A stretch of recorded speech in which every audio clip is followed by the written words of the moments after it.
Hello दोस्तों, बहुत स्वागत है आपका मेरे चैनल माइंड योर एग्जाम में। आज की इस वीडियो में हम सॉल्व करेंगे क्वेश्चन मैक्सिमम सब एरे सम फाइंड आउट करने का। अब सब एरे क्या होता है और इस क्वेश्चन का मतलब क्या है, आइए जानते हैं।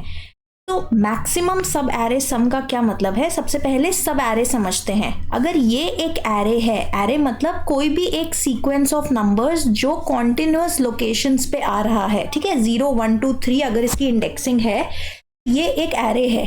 सब एरे का कोई भी छोटा पार्ट है जो कि खुद में भी कॉन्टिन्यूअस हो, मतलब या तो वो एक सिंगल एलिमेंट हो सकता है, या फिर वो कोई 2 एलिमेंट्स हो सकते हैं, वो कोई 3 एलिमेंट्स हो सकते हैं एरे के, या फिर पूरा एरे भी हो सकता है।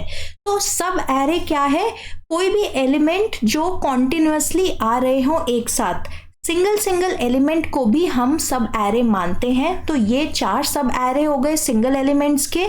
2 कॉन्टिन्यूअस नंबर्स जो एरे में साथ में आ रहे हैं वो भी सब एरे माने जाएंगे।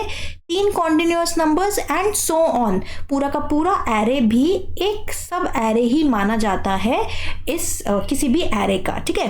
तो हमें क्या फाइंड आउट करना है? हमें फाइंड आउट करने हैं कि जो भी हमारा एरे गिवन है, हमें उसके जितने भी सब एरेज बनते हैं, चाहे 1 सिंगल डिजिट का सिंगल नंबर वाला सिंगल एलिमेंट वाला सब एरे हो गया, 2 एलिमेंट्स वाला, 3 एलिमेंट्स वाला, या जितने भी पॉसिबल सब एरेज बनते हैं उसमें से कौन से सब एरे का सम ऑफ एलिमेंट्स मैक्सिमम है।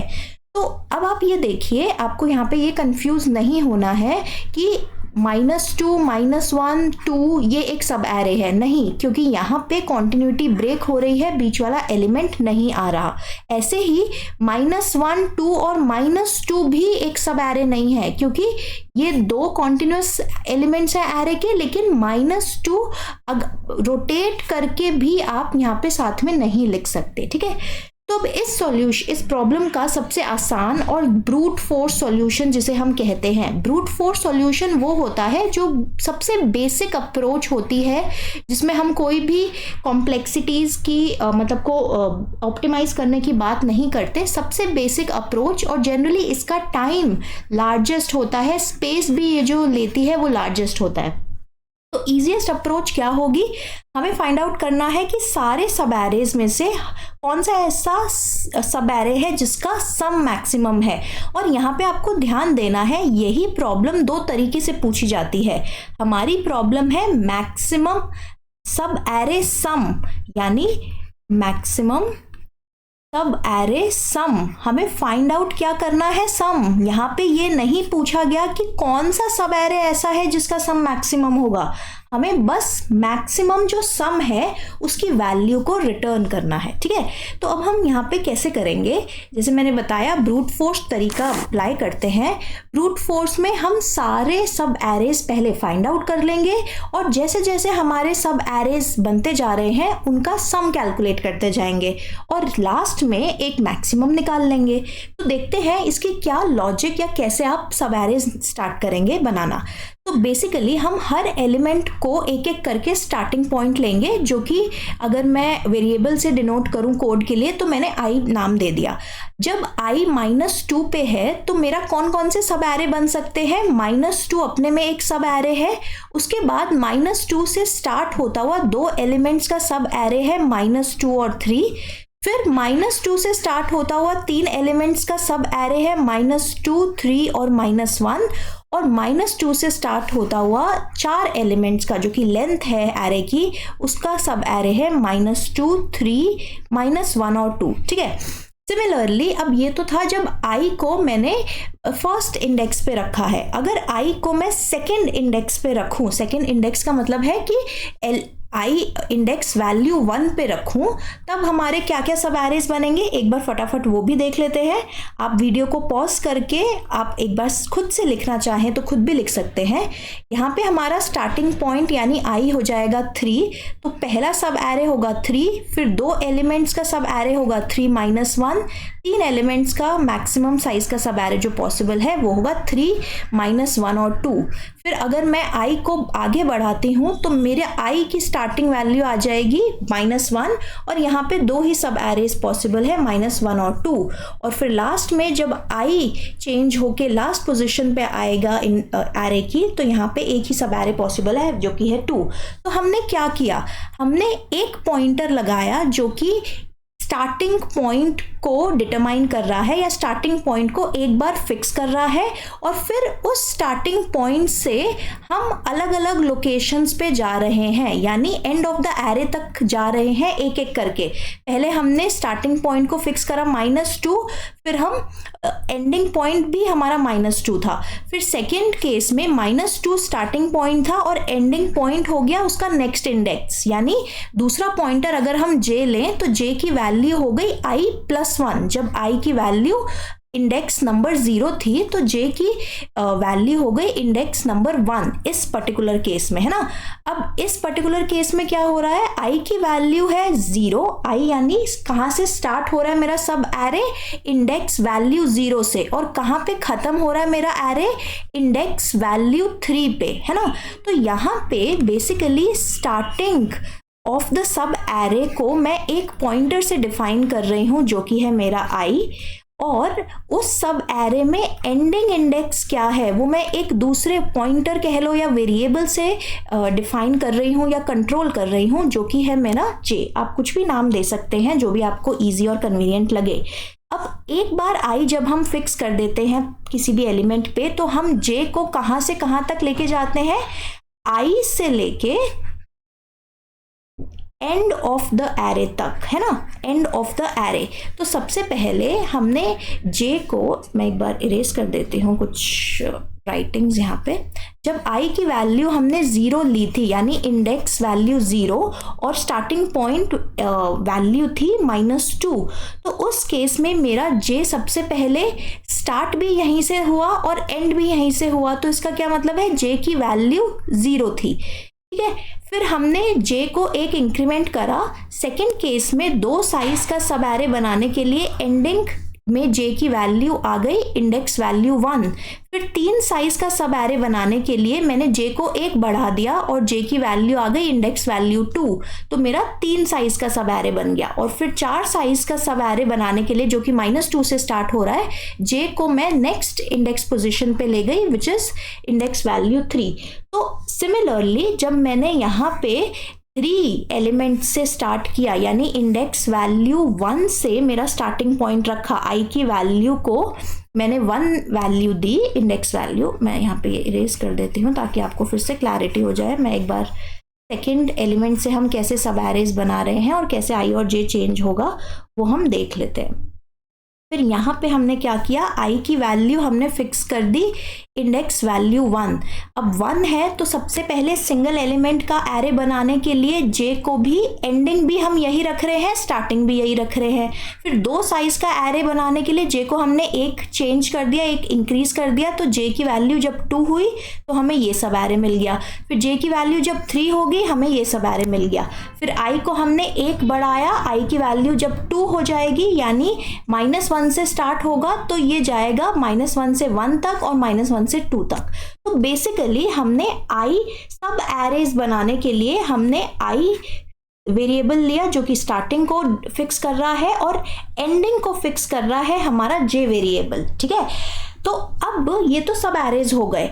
हर बार जब हम एक नया सब एरे बना रहे हैं, यानी चाहे हमने एक एलिमेंट का सब एरे बनाया फिर 2 एलिमेंट के सब एरे बनाए, हर बार हम इनका सम भी फाइंड आउट कर लेंगे, ताकि अगर जो भी सम की वैल्यू हमें अभी तक मिली है उससे ज़्यादा वैल्यू हमें नए वाले सब एरे में जो हमने अभी कंप्यूट किया है पिछले वाले सब एरेज के सम से ज़्यादा मिली है, तो एक मैक्सिमम वेरिएबल में हम उसे स्टोर करा लेंगे। मतलब सपोज आपका मैक्सिमम जो सब एरे का सम आपको फाइंड आउट करना है, आपने उसको इनिशियल वैल्यू दे दी -∞, मतलब बहुत छोटी वैल्यू दे दी। तो पहला कोई भी वैल्यू सब एरे का कोई भी सम आएगा वो -∞ से तो बड़ा ही होगा, मैक्सिमम ही होगा, राइट। तो सबसे पहले जब -2 आया हमारे पहले सब एरे का सम, तो यहाँ पे मैक्सिमम सम अभी तक हमें क्या वैल्यू मिल गई है, -2।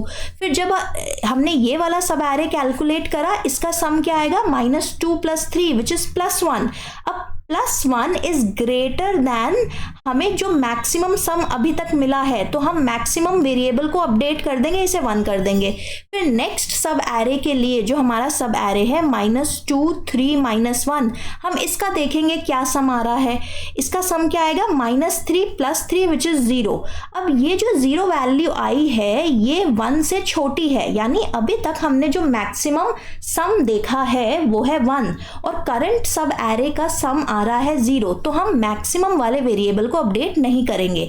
जब भी हमारे पास कोई ऐसा सम आएगा सब एरे का जो कि मैक्सिमम की वैल्यू से बड़ा होगा, तभी हम मैक्सिमम को अपडेट करेंगे, ठीक है। तो अब इसे कोड में कैसे इंप्लीमेंट करेंगे, सम फाइंड आउट करने के लिए हम यहाँ पे एक तीसरा वेरिएबल यूज करेंगे, जिसको मैं नाम दे देती हूँ, वेरिएबल का नाम k, जो कि हर बार जब हम एक नया सब एरे फाइंड आउट कर रहे हैं उसका सम कैलकुलेट करेगा, ठीक है। तो पाइथन में कोड देखते हैं कि क्या कोड होगा। एक मैंने फंक्शन यहाँ पे क्रिएट करा है मैक्स सम ब्रूट फोर्स अप्रोच है, क्योंकि ये सबसे नाइव सबसे बेसिक अप्रोच है।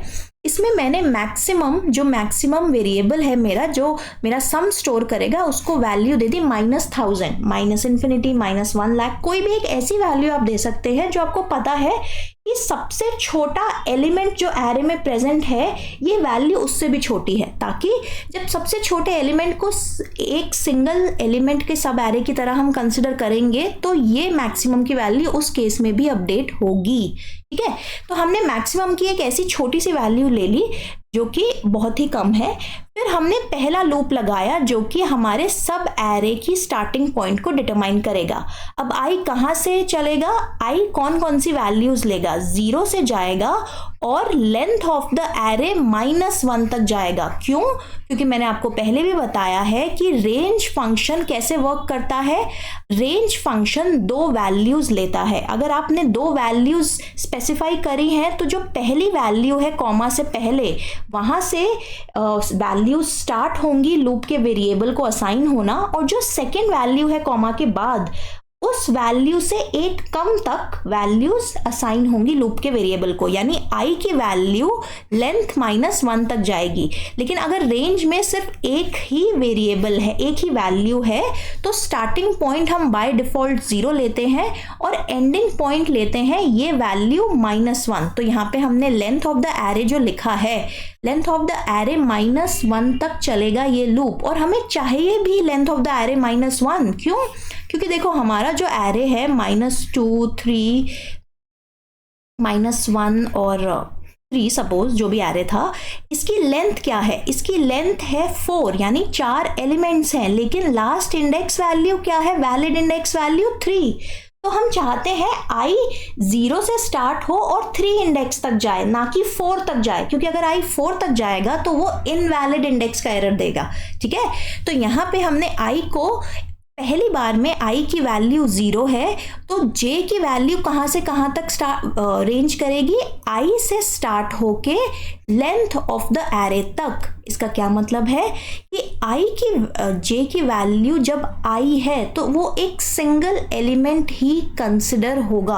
आप यहाँ पे i+1 भी अगर लिखेंगे तो i+1 के केस में भी सिंगल एलिमेंट यहाँ पे कंसिडर होगा, और लेंथ ऑफ द एरे -1 तक j जाएगा। यानी जब i की वैल्यू मेरी 0 है तो j की वैल्यू यहाँ पे क्या क्या हो जाएगी, 0 हो जाएगी, 1 हो जाएगी, फिर 2 हो जाएगी और 3 हो जाएगी, राइट। जनरली इस केस में 0,0 में कुछ सम कैलकुलेट नहीं होगा, क्योंकि 0,1 जब आपका कॉम्बिनेशन बन रहा है तो j मतलब एंडिंग वैल्यू क्या है, लेंथ -1। तो यहाँ पे एलिमेंट्स 2 का सेट आएगा, 0 0 में सिर्फ एक ही एलिमेंट आएगा, राइट। तो यहाँ पे जब i की वैल्यू 0 है तो आपकी j की वैल्यू 0 1 2 3 आ गई। तो यहाँ पे जो हमारा इस पर्टिकुलर सब एरे में, मतलब हर बार जब एक सब एरे कैलकुलेट हो रहा है उसका सम हम स्टोर करा रहे हैं टोटल नाम के वेरिएबल में, जिसको इनिशियली मैंने 0 वैल्यू दी है। और यहाँ पे 0 हर बार टोटल को 0 क्यों करा है जे के लूप के अंदर, ताकि देखो i की वैल्यू जब हमने फिक्स कर दी, i जब 0 है तो पहला सब एरे होगा जब i 0 है और j 0 है ना। फिर दूसरा सब एरे कब होगा, जब i 0 है और j 1 है। यानी j की वैल्यू जब भी चेंज होती है तब हमें एक नया सब एरे मिलता है। i की वैल्यू फिर जब 0 है और j की वैल्यू 2 है तो हमें एक नया सब एरे मिल रहा है पहली 3 एलिमेंट्स का। तो यहाँ पे जब भी हमारा एक नया सब एरे मिल रहा है हमें टोटल को 0 करना है। फिर हम क्या कर रहे हैं, इस पर्टिकुलर थर्ड लूप से हम सम कैलकुलेट कर रहे हैं। यानी इस पर्टिकुलर सब एरे में जो अभी ऊपर के 2 लूप्स को यूज करके बना है उसमें जितने भी एलिमेंट्स हैं उनका टोटल कर दो। तो सब एरे हमेशा कहाँ से कहाँ तक जाएगा, i से स्टार्ट होके j की वैल्यू तक जाएगा, है ना। अगर हमें इन सब का सम करना है तो हमें एक लूप लगाना है, लेकिन अगर हम रेंज फंक्शन में लास्ट में j लिख देंगे तो वो j-1 तक चलेगा। इसीलिए हमने लास्ट में यहाँ पे j+1 लिखा है, ताकि सम कहाँ से कहाँ तक कैलकुलेट हो, एरे ऑफ i से लेके एरे ऑफ j तक। क्योंकि हमने देखा कि रेंज फंक्शन में जब एक सिंगल वैल्यू होती है और अगर 2 वैल्यूज भी हैं तो सेकेंड वैल्यू में एक कम तक वो वैल्यू एक्सेप्ट करता है लूप वेरिएबल में। तो जब हम एक नया सब एरे कैलकुलेट कर रहे हैं, हर सब एरे के लिए हम एक जो टोटल वेरिएबल है उसका सम कैलकुलेट करके टोटल में ऐड कर रहे हैं, टोटल में डाल रहे हैं या असाइन कर रहे हैं। और फिर इस करंट सब एरे का जो भी सम आया है उसको हम मैक्सिमम से कंपेयर कर रहे हैं।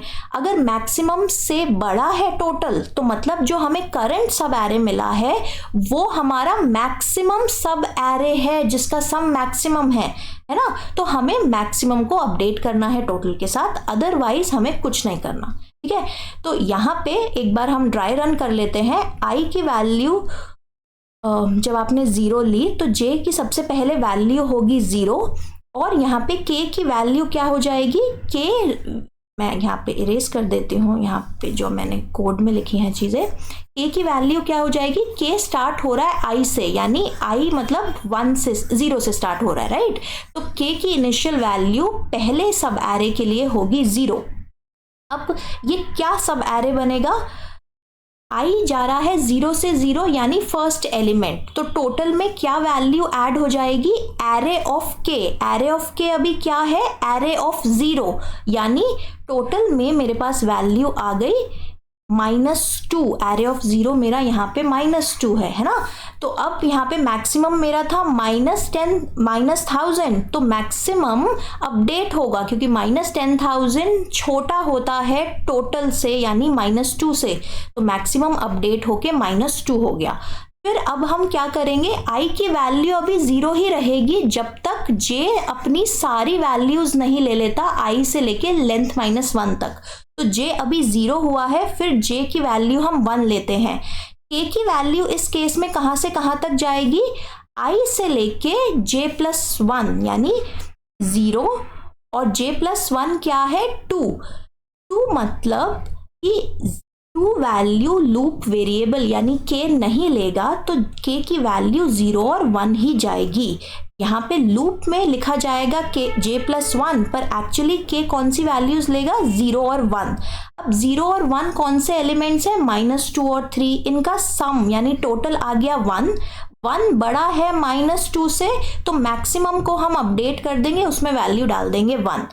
फिर अब i की वैल्यू अभी भी 0 रहेगी क्योंकि j की सारी वैल्यूज अभी हमने नहीं ली है। j की नेक्स्ट वैल्यू होगी 2।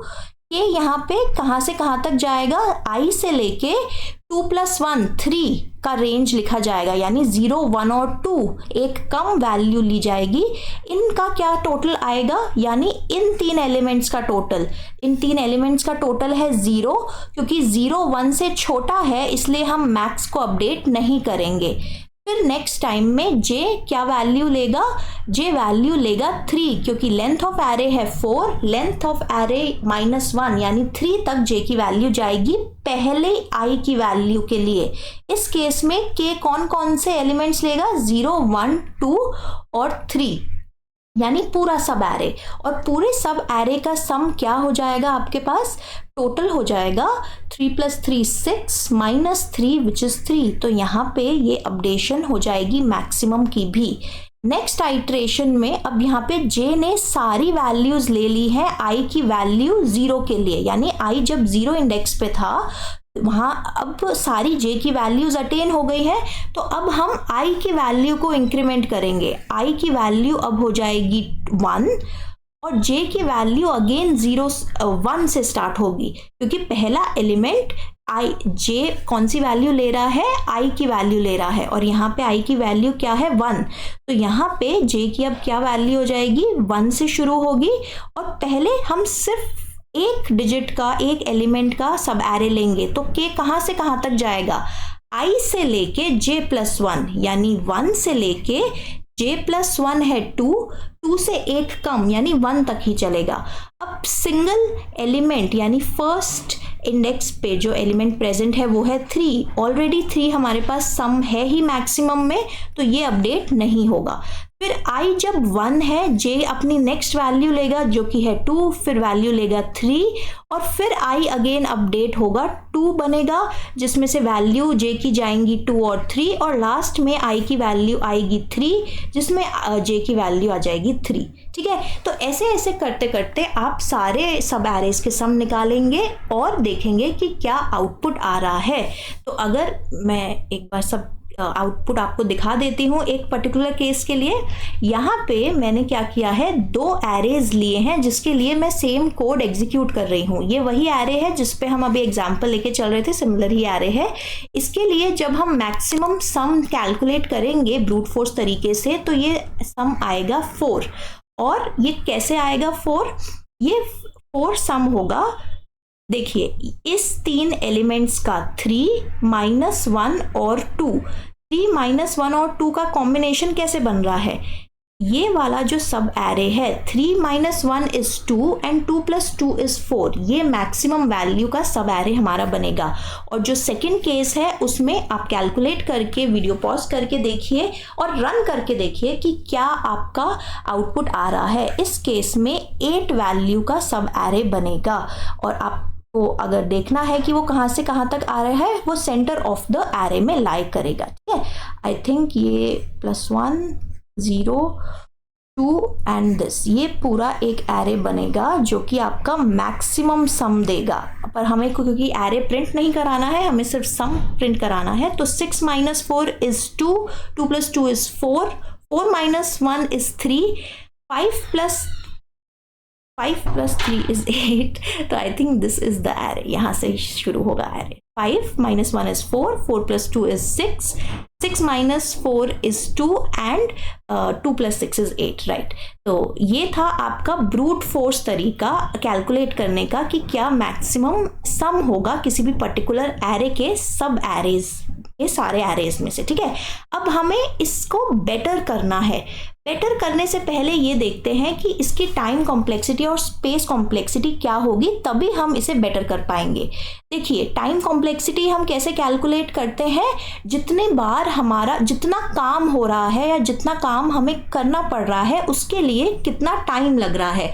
तो यहाँ पे हमने देखा हम 3 लूप्स रन कर रहे हैं, i का, j का और k का। उसके बाद i कहाँ से कहाँ तक जा रहा है, 0 से लेंथ -1। तो ऑलमोस्ट अगर एरे में n एलिमेंट्स हैं तो ये n टाइम्स चल रहा है।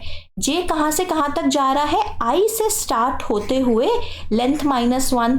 तो ये भी मैक्सिमम, ऑल्दो ये एग्जैक्टली n टाइम्स नहीं चल रहा लेकिन ये क्लोज टू n टाइम्स चल रहा है लूप। ठीक है, मतलब हर बार n मल्टीप्लाइड बाय n होगा, क्योंकि जब एक बार i की हम वैल्यू ले रहे हैं उसके लिए j का पूरा n times, almost n times loop चल रहा है। तो i की जब हम 2 बार मतलब 2 डिफरेंट वैल्यूज लेंगे तो 2 multiplied by n times loop चलेगा, है ना। मतलब देखो i अगर जब वैल्यू ले रहा है 0 तो j का लूप कहाँ से कहाँ तक चलेगा, 0 से लेके लेंथ -1 यानी n एलिमेंट्स तक चलेगा।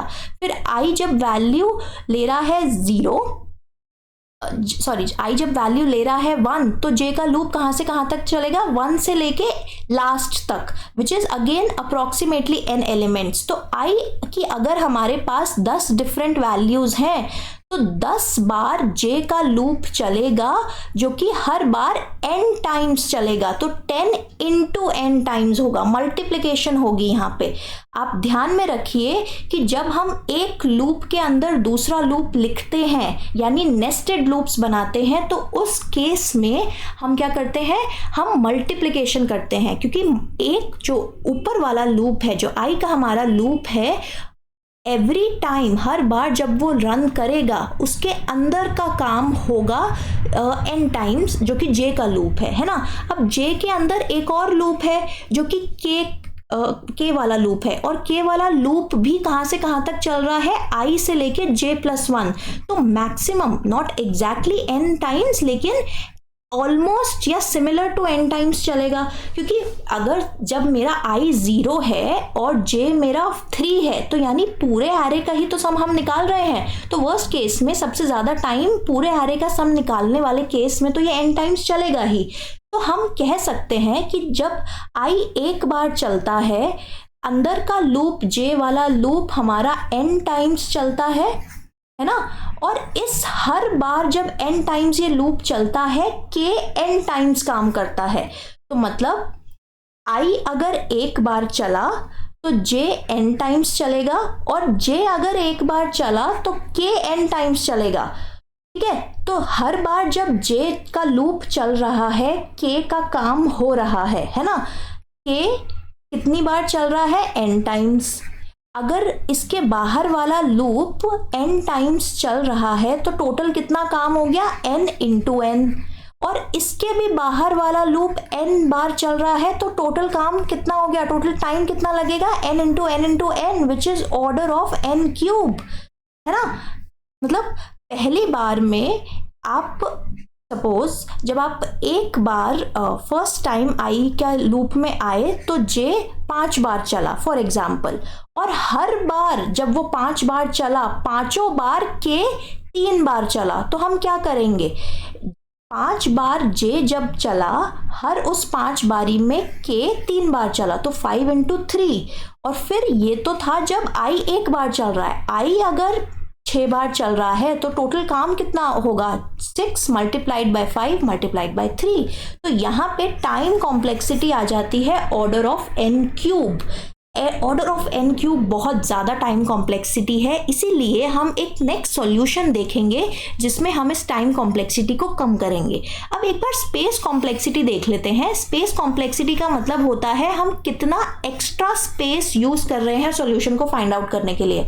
हमने यहाँ पे 2 ही एक्स्ट्रा स्पेसेस यूज़ करे हैं वेरिएबल्स, जो कि है टोटल और मैक्सिमम। तो ये ऑलमोस्ट, क्योंकि ये फिक्स है, इसके हमारा नंबर ऑफ एलिमेंट्स n पे कहीं भी डिपेंड नहीं कर रहे कितने हम स्पेस यूज़ करेंगे सॉल्यूशन को फाइंड आउट करने के लिए। ये फिक्स है कि 2 ही एक्स्ट्रा वेरिएबल्स लेंगे, तो हमारा स्पेस कॉम्प्लेक्सिटी ऑर्डर ऑफ 1 यानी कांस्टेंट ही है यहाँ पे। अगर हम एक नया एरे लेते जिसमें n एलिमेंट्स होते तो उस एरे का साइज क्योंकि n पे डिपेंड कर रहा है तो space complexity order of n होती, पर यहाँ पे ऐसा कुछ नहीं है। अब आइए देखते हैं कि सेकेंड बेटर सॉल्यूशन क्या होगा। बेटर अप्रोच क्या है ब्रूट फोर्स से, कि आपको सब एरेस तो आपको कैलकुलेट करने ही करने हैं। देखो सब एरे कैलकुलेट करने से आप नहीं बच सकते, क्योंकि वो तो सब एरे जब तक आप फाइंड आउट नहीं करेंगे तो आपका कोई भी काम आगे नहीं बढ़ेगा, आप मैक्सिमम सम भी फाइंड आउट नहीं कर पाएंगे, है ना। तो फिर सब एरे फाइंड आउट करने से तो हम बच नहीं सकते, वो 2 लूप तो हमें लगाने ही लगाने हैं। हम कहाँ पे अपना काम थोड़ा सा कम कर सकते हैं, थोड़ा टाइम कम कर सकते हैं सम को कैलकुलेट करने में। अब अभी तक हम क्या कर रहे थे, देखो जब हमारे पास हमारे पास पहला सब एरे क्या आया था -2, तो हमने सम कैलकुलेट करा कि इसमें जितने भी एलिमेंट्स हैं उन्हें ऐड कर दो, तो ये -2 हो गया। फिर हमारे पास दूसरा सब एरे आया था -2 और 3, हमने क्या करा, सारे एलिमेंट्स को इसमें ऐड कर दो, -2 + 3 हमारे पास, यानी -2 किया, फिर +3 किया, फिर हमें यहाँ पे 1 मिल गया। अब जब हमने थर्ड सब एरे कैलकुलेट किया, -2, 3 और -1, हमने फिर से यही काम किया कि -2 सारे एलिमेंट्स को ऐड कर दिया प्लस ऑफ -1, है ना, और इसका हमें सम मिला 0। अब आप देखेंगे जब हम चौथा वाला सब एरे कैलकुलेट कर रहे हैं, -2, 3, -1 और 2, तब भी हम सारे एलिमेंट्स को सम अप कर रहे हैं, लेकिन क्या इसमें आपको कुछ रेपिटेशन नहीं दिख रही? अगर हमने सम को कैलकुलेट करते वक्त पिछली वाली आइट्रेशन में कुछ सम, एक पार्शियल सम कैलकुलेट कर ही लिया है, तो हम क्यों दोबारा से उसे कैलकुलेट करेंगे, राइट? तो इस केस में जब हमने -2 कैलकुलेट कर ही लिया था, तो हमें यहाँ पे फिर से एक एलिमेंट का सम कैलकुलेट करके रिमेनिंग एलिमेंट्स में ऐड करने की ज़रूरत ही नहीं है। हमें सिर्फ जो पिछली बार सम कैलकुलेट हुआ है उसमें नए वाले एलिमेंट को ऐड करने की ज़रूरत है, राइट? अब यहाँ पे भी हमें -2 और 3 का सम तो ऑलरेडी यहाँ पे हमने कैलकुलेट कर ही लिया है ना, हमने वापस से क्यों ये रिपीटेशन करी? इस रिपीटेशन की बजाय जो पिछला वाला सम आया था उसमें बस जो नया एलिमेंट ऐड हो रहा है उसको ऐड कर दो, तो इससे हमारा के वाला लूप बच जाएगा। लूप क्यों बचेगा? क्योंकि हम हर बार बिल्कुल स्टार्टिंग से लेके एंड तक सारे एलिमेंट्स को सम नहीं कर रहे, हम एक वेरिएबल लेंगे सम, जो कि हम इनिशियलाइज उसे 0 वैल्यू असाइन करेंगे या फिर एक माइनस छोटी वैल्यू असाइन करेंगे जब भी i चेंज हो रहा है, और i के विद इन j जब इंक्रीमेंट हो रहा है, तो हर नए सब एरे के लिए पिछले सब एरे का सम प्लस जो नया एलिमेंट ऐड हुआ है, हर बार जब i की वैल्यू चेंज होगी यानी स्टार्टिंग पॉइंट चेंज होगा, तब हम इस सम को वापस से एक नेगेटिव वैल्यू या एक छोटी वैल्यू दे देंगे, ताकि अब हमारा नया सब एरे स्टार्ट हो रहा है नए पॉइंट से, तो हमें वापस से इसे इनिशियलाइज करना है, राइट? तो इसका कोड देख लेते हैं।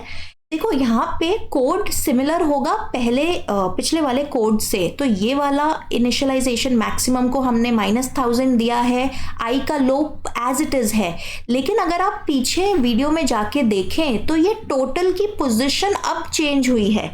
पहले टोटल कहाँ था? टोटल j के लूप के अंदर था, यानी i की वैल्यू अगर 0 है और j 0 वैल्यू के लिए 4 वैल्यूज ले रहा है, तो हर बार टोटल को हम 0 कर रहे थे, लेकिन अब हम क्या करेंगे, हम i जब वैल्यू बदलेगा तभी टोटल को 0 करेंगे, अदरवाइज जब तक स्टार्टिंग पॉइंट फिक्स्ड है तो हम उस स्टार्टिंग पॉइंट से जितना भी पिछला सब एरे हमने कैलकुलेट करा है उसका सम स्टोर करेंगे और बस नया एलिमेंट ऐड करेंगे। फॉर एग्जाम्पल मैं यहाँ पे आपको लिख के बताती हूँ, हमारा एरे जिस पे हम वर्क कर रहे हैं -2 + 1 -2, एक मिनट सी क्या एरे था, हाँ -2, 3, -1 और 2।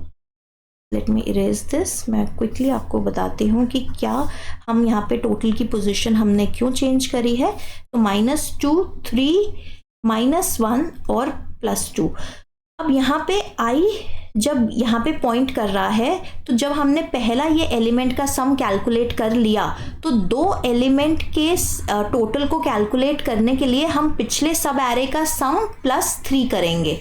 फिर उसके बाद i जब यहाँ पे अभी भी स्टार्टिंग पॉइंट फिक्स है, तो हम 3 साइज का जब सब एरे कैलकुलेट कर रहे हैं, तो हमने 2 एलिमेंट्स का तो सम फाइंड आउट कर ही लिया है पिछले सब एरे में, हम सिर्फ नया एलिमेंट ऐड करेंगे। फिर जब हम 4 साइज का सब एरे कैलकुलेट कर रहे हैं उसका सम, तो नया एलिमेंट ये है, और 3 साइज के सब एरे का जो भी सम था उसमें हम प्लस कर देंगे। लेकिन जब i पोजीशन बदलेगा, यानी स्टार्ट अब होगा सेकेंड इंडेक्स से यानी 3 से, तब हम टोटल को 0 करेंगे, क्योंकि इससे पहले हमने अभी तक कोई सब एरे 3 से स्टार्ट होता हुआ नहीं मेंटेन किया है, तो यहाँ पे हमें पिछला कोई सम यूज नहीं होगा। तो यहाँ पे हमने बस एक ये मेजर चेंज किया है कि एक तो k का लूप नहीं है यहाँ पे, राइट। आपको दिख रहा है 2 ही लूप्स हैं यहाँ पे, i का लूप और j वाला लूप, और टोटल की position inside the i loop है। फिर हमने क्या किया, हर बार सब एरे के लिए उसका सम कैलकुलेट करा। कैसे कैलकुलेट करा, जो भी टोटल की करंट वैल्यू है उसमें ही ऐड कर दो नया वाला एरे, मतलब नया वाला एलिमेंट जो कि एलिमेंट है लास्ट सब एरे का, जो भी लास्ट एलिमेंट होगा। और फिर कंपेयर करो, क्या जो करंट सब एरे का सम आया है मैक्सिमम से बड़ा है तो उसे रिप्लेस कर दो, मैक्सिमम में असाइन कर दो, अदरवाइज आगे बढ़ो। तो यही काम आप जब सेम एरेज पे रन करेंगे, अगेन आपके आउटपुट तो सेम आएंगे पर टाइम कॉम्प्लेक्सिटी और स्पेस कॉम्प्लेक्सिटी में फर्क पड़ेगा। यहाँ पे अब क्योंकि 2 ही एरे हैं, एक i 2 ही लूप्स हैं, एक i का लूप जो कि 0 से लेंथ -1 तक चल रहा है, यानी लेंथ -1 यानी n एलिमेंट्स n टाइम्स चल रहा है, और इसके अंदर हर बार जब i का लूप चलता है j का लूप भी n टाइम्स चलता है, तो n इंटू n आपका टाइम कॉम्प्लेक्सिटी हो गई n² which is much less than order of n³। ठीक है, तो हमने ये इम्प्रूव करा है, तभी ये एक बेटर अप्रोच है। और स्पेस कॉम्प्लेक्सिटी यहाँ पे अगेन कांस्टेंट है, जैसे कि मैंने पिछले केस में भी बताया। लेकिन क्योंकि ऑर्डर ऑफ n² अभी भी बहुत बड़ी टाइम कॉम्प्लेक्सिटी है, बहुत ज़्यादा है, रियल टाइम में हम और भी इम्प्रूव कर सकते हैं। इसीलिए नेक्स्ट वीडियो में मैं कैडेंस एल्गोरिथम या कैडेंस एल्गोरिथम आपको बताऊंगी, जो कि मैक्सिमम सब एरे सम को सॉल्व करने का बेस्ट तरीका है, जो कि ऑर्डर ऑफ n² से कम कॉम्प्लेक्सिटी देगा। और ये बहुत बहुत ज़्यादा इम्पॉर्टेंट एल्गोरिथम है, क्योंकि गूगल, माइक्रोसॉफ्ट, अडोबी, अमेजोन जैसी कंपनीज ने ये अब पूछना शुरू कर दिया है ऑन अ रेगुलर बेसिस। तो आप नेक्स्ट वीडियो को ज़रूर देखिए। इस वीडियो में कोई भी डाउट है तो नेक्स्ट वीडियो देखने से पहले ज़रूर क्लियर कीजिए। आई होप आपको ये पूरे कॉन्सेप्ट समझ आए हो, आपको ये प्लेसमेंट सीरीज अच्छी लग रही हो। अगर आप चाहते हैं हम कोई भी पर्टिकुलर क्वेश्चन, कोई भी पर्टिकुलर टॉपिक प्लेसमेंट से रिलेटेड इस वीडियो सीरीज में ऐड करें, तो प्लीज़ कमेंट सेक्शन में ज़रूर बताइएगा। और एक छोटी सी रिक्वेस्ट है, अगर इस वीडियो ने आपको कुछ भी सिखाया हो, कुछ भी मदद करी हो आपकी लर्निंग में, प्लीज़ इसे लाइक कीजिए, फ्रेंड्स और फैमिली के साथ शेयर कीजिए, क्योंकि शेयर करने से लर्निंग बढ़ती है। तो नेक्स्ट वीडियो में मिलते हैं, तब तक के लिए माइंड योर एग्जाम।